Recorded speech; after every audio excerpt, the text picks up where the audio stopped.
Au départ, c'était pour refaire le monde pendant ma vie étudiante et puis à la fin, c'était une habitude, quoi. Petit à petit, c'était assez quotidien. Il fallait que je reprenne le contrôle de ma vie et je savais qu'il y avait des éléments chez Léa qui allaient me permettre ça. Je me suis dit, j'y vais, je vais voir. Il faut que je tente. Je suis resté un peu AA, mais en dilettante. Je consommais du AA, en fait.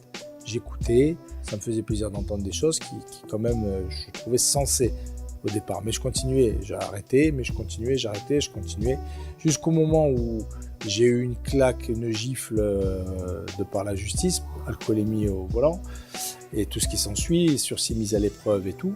Et là, l'instinct de survie, je me suis dit, si je continue comme ça, l'alcool va me bouffer. Faire découvrir ça, c'est important pour que les gens comprennent que ce n'est ni plus ni moins qu'une méthode de vie qui permet de l'abstinence heureuse. Dans un premier temps, d'arrêter l'alcool et dans un deuxième temps, de vivre sans alcool, mais d'une manière positive.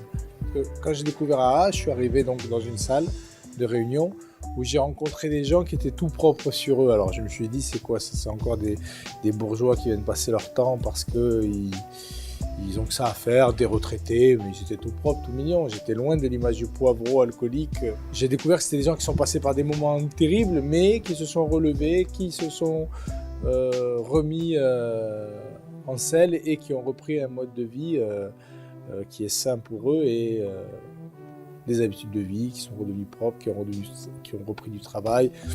Et c'est pour ça que quand moi je me suis rendu compte que j'étais comme les autres, c'est là où le déclic qui s'est fait en fait. Que c'est les autres, c'est toi. Et petit à petit, grâce au partage, les autres mettaient des mots sur des problèmes que j'avais moi-même et je me rendais compte de choses qui étaient vraies.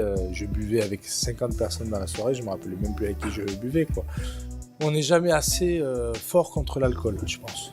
Et ne pas se faire aider, c'est s'enlever une bouée. Enfin, je sais pas, moi, c'est comme essayer d'arrêter un incendie dans la forêt. Si on a les pompiers qui viennent, ça peut que nous aider, quoi.